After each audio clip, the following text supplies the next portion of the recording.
மனிதன் வாழ்க்கையை வாழ்வது அப்படின்றது ரொம்ப கஷ்டம். முதல்ல படித்து நல்ல வேலைக்கு போய் கஷ்டப்பட்டு அங்கே ரொம்ப உழைச்சி பெரிய இடத்துக்கு போய் இப்படி கஷ்டப்படணும். சில பேர் படிச்சிருக்க மாட்டாங்க, அவங்களுக்கு தனி திறமைகள் இருக்கும், இல்லைனா சுமாராக படிச்சிருப்பாங்க. ஏதோ ஒரு வகையில் மனிதன் கஷ்டப்பட்டுட்டே இருப்பான். அவனுக்கான வாய்ப்பு கிடைக்கிற வரைக்கும் அவன் அந்த வாய்ப்பை தேடி ஓடிட்டே இருப்பான். கிடைச்ச வாய்ப்பை ஒரு மனிதன் கரெக்டாக உபயோகப்படுத்தி அவன் தேர்ந்தெடுக்கிற அந்த துறையில் அவன் அவனுடைய பிளானிங்ஸை கரெக்டாக யூஸ் பண்ணி அவனுக்குன்னு இருக்கிற தனித்துவமான ஒரு திறமை, அந்த திறமையை வச்சு அவன் வாழ்க்கையில் மேலே எல்லாருக்கும் பாஸ் ஆஃப் த பாஸ் அப்படின்ற மாதிரி பெரிய இடத்துக்கு வரணும் அப்படின்றதெல்லாம் அது உண்மையிலேயே அதுக்கான உழைப்பு அப்படின்றது கொடுத்துக்கிட்டே இருக்கணும். இறைவனுடைய அனுகிரகமும் அந்த உழைப்பும் அதில் இருந்துகிட்டே இருக்கும். Yes, of course super star Rajinikanth அவங்கள பற்றி தான் நான் பேசுகிறேன். ஸோ நான் சினிமா சம்மந்தமாக எப்போவுமே நான் பேசுனது கிடையாது. ஆனால் 50 ஆண்டு காலமாக ஒரு துறையை தேர்ந்தெடுத்து அந்த துறையில் ஒரு மனிதன் துறையை இவர் தேர்ந்தெடுத்தாரா இல்லை இவரே அந்த துறை தேர்ந்தெடுத்துச்சா அப்படின்றது தான் இங்கே ஒரு கேள்வி. எதுவாயினும் ஒரு சரியான ஒரு நபரை தான் அந்த துறை தேர்ந்தெடுத்திருக்கு. எங்கேயோ ஒரு பஸ் கண்டக்டராக இருந்த ஒருத்தன் தன்னுடைய தனித்துவமான ஒரு ஸ்டைல், அந்த ஸ்டைலை வச்சு சினிமா ஃபீல்டுக்குள்ளே இப்போ 50 ஆண்டு காலம் வயசு பார்த்திங்கன்னா 75 வயசு இருக்கும். நம்மளாம் அந்த வயசில் என்ன பண்ணுவோம், நடக்க முடியுமானே தெரியாது.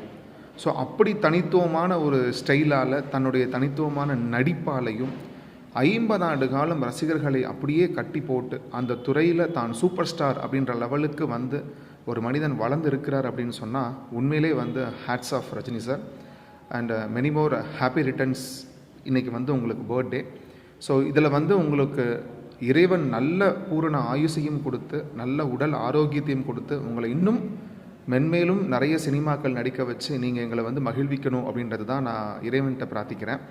ரெண்டாவது, நான் சின்ன குழந்தையாக இருக்கும்போது, இன்றைக்கி படையப்பா ரீரிலீஸ் இல்லையா, ஸோ நான் சின்ன குழந்தையாக இருக்கும்போது எங்கள் அம்மா கூட அப்போல்லாம் லேடிஸ்க்கு டிக்கெட் 2 ரூபா இருக்கும். மண் தரையில் படுத்துட்டு பார்க்குற மாதிரி, அந்த மாதிரி தான் ஊரில் டென்ட் கொட்டாய் தேட்டர் மாதிரி 2 ரூபா டிக்கெட். எனக்கெலாம் டிக்கெட் இல்லை, எங்கள் அம்மா என்னை கூப்பிட்டு ஓடிடுவாங்க டக்குன்னு உள்ள. ஸோ எங்கள் அம்மா கூட போய் படுத்து அந்த மண் தரையில் படுத்து பார்த்த ஒரு படம் படையப்பா. நல்ல ஞாபகம் இருக்குது எனக்கு. அதுக்கப்புறமா எங்கள் அம்மாவுக்கு அந்த படம் பிடிச்சி போய் இன்னொரு வாட்டி என்னை கூட்டிகிட்டு போனாங்க. அதில் இருக்கிற அந்த மாஸ் சீன்ஸாக இருக்கட்டும், ஆக்ஷன்ஸாக இருக்கட்டும், தென் சென்டிமெண்ட்டாக இருக்கட்டும், இதெல்லாம் பெண்களை ரொம்ப கவர்ந்த இதுன்னு அப்போது எங்களுக்கு தெரியாது. இப்போ லேடிஸுக்கு ரொம்ப பிடிச்சிருந்தது. படம் பயங்கரமான வெற்றி. எங்கள் அம்மா செகண்ட் டைம் போகும்போது நானும் அடம்பிடிச்சி போனேன். அவங்களோட ஃப்ரெண்ட்ஸோடு எங்கள் அம்மா போகும்போது நானும் அடம்பிடிச்சி போய் நைட் ஷோ அப்போ பார்க்கும்போது நிறைய ஞாபகங்கள் இருக்குது. அந்த ஸ்டைல் இப்படி பண்ணுறதா இருக்கட்டும், அந்த நடக்கிற வாக்கிங் தான் இருக்கட்டும், நீலாம்பரியோட ஃபைட் பண்ணுற சீன், அந்த ஃபைட் மீன்ஸ் என்ன, நேருக்கு நேர் அவங்க பேசிக்கிற சீன்ஸு, அதெல்லாம் உண்மையிலே நான் ரொம்ப அப்போது நான் பார்க்கும்போது எனக்கு தெரியாது இல்லை குழந்தை, பட் அது ஒரு மாதிரி ஒரு கூஸ் பம்ஸாக இருந்தது. இப்போ அந்த படம் திரும்ப 25 ஆண்டு காலம் அப்புறமா திரும்ப வருது அப்படின்னு சொல்லும்போது உண்மையிலே அது ஒரு மாதிரி ஒரு சந்தோஷமாக இருக்குது. இப்போ என் பையனை நான் கூட்டிகிட்டு போய் காட்ட போகிறேன் அந்த படத்தை. டேய் பாடுறா, இது 25 வருஷத்துக்கு முன்னாடி ஒரு மனுஷன் எப்படி இருந்தார் பாடுறா, இந்த படத்தோட ஸ்டைலை பாடுறா அப்படின்னு சொல்லிட்டு. அது குழந்தை 3-4 வயசான குழந்தை தான், அதுக்கு தெரியாது.